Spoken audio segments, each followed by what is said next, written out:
Sono convinto, siamo convinti che non si tratta, secondo noi, della materia oggetto del Consiglio Comunale. Il contendere sindaco, forse dal punto di vista politico, organizzativo, del prosieguo dell'amministrazione? Sono illazioni o vediamo bene? Guarda, questo dovrebbero dirlo loro chiaramente.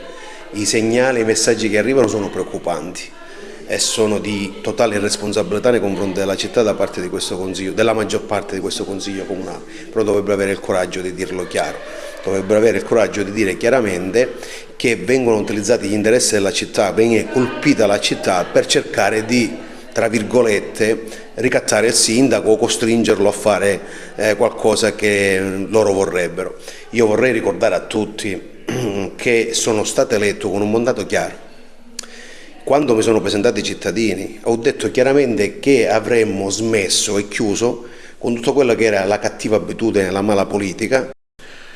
Sembra guerra aperta e dichiarata a Favara, con l'opposizione in Consiglio Comunale, che poi è una maggioranza numerica che diserta la seduta, non permette che si svolga la riunione e quindi che vengono esaminati ed eventualmente approvati gli atti deliberativi inseriti all'ordine del giorno.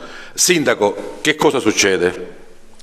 Ma poco fa hai detto sembra una guerra, in realtà c'è di capire se c'è qualche consigliere comunale che fa guerra alla città, perché non è una guerra al sindaco.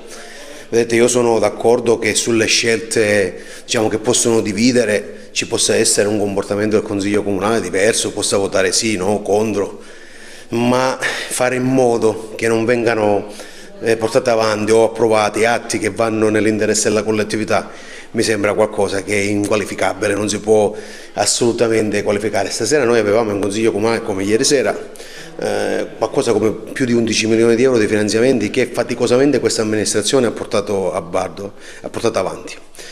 Bisogna creare capitoli, fare le variazioni in bilancio e il Consiglio Comunale ha deciso, la maggior parte dei consiglieri comunali ha deciso di non partecipare alla seduta, non avevano importanza.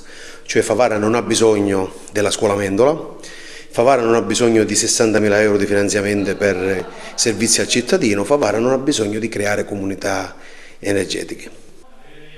Ma una delle tante accuse che abbiamo rilevato è il fatto che il Consiglio Comunale, o meglio i consiglieri comunali di opposizione, si sentono esclusi dalla vita amministrativa del Comune, con notizie che loro non hanno, con esclusioni di progetti, con esclusioni addirittura di programmazione. Praticamente dicono che il sindaco non colloquia con loro.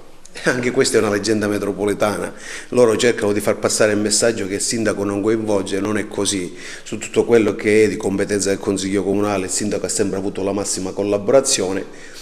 Questo tipo di atteggiamento che loro portano avanti, questi comportamenti, hanno già comunque diviso il Consiglio Comunale, perché ricordiamo che oramai c'è una parte dei consiglieri comunali che hanno capito che non si può lavorare contro la città e che in modo corretto, coerente e responsabile oggi hanno tenuto i numeri, hanno cercato di far passare proposte e nel passato si sono resi disponibili a sistemare le cose. Parlo del gruppo dell'ADC ad esempio, che si è dimostrato molto responsabile, il consigliere Milazzo, il consigliere Gerlando Nobile, sono persone che hanno capito che con quel tipo di atteggiamento non si risolve niente. La porta del sindaco è sempre aperta per quello che è la collaborazione del bene collettivo. Se si portano progetti, se si portano idee, se si portano cose che vanno nell'interesse della collettività, io sono pronto sempre a poter dialogare e portare avanti le cose. Se il ragionamento è devi darmi l'assessore perché io devo far contento chi mi ha votato o devi darmi la possibilità di nominare all'interno degli uffici dirigenti e quant'altro, non è questa la competenza del Consiglio Comunale.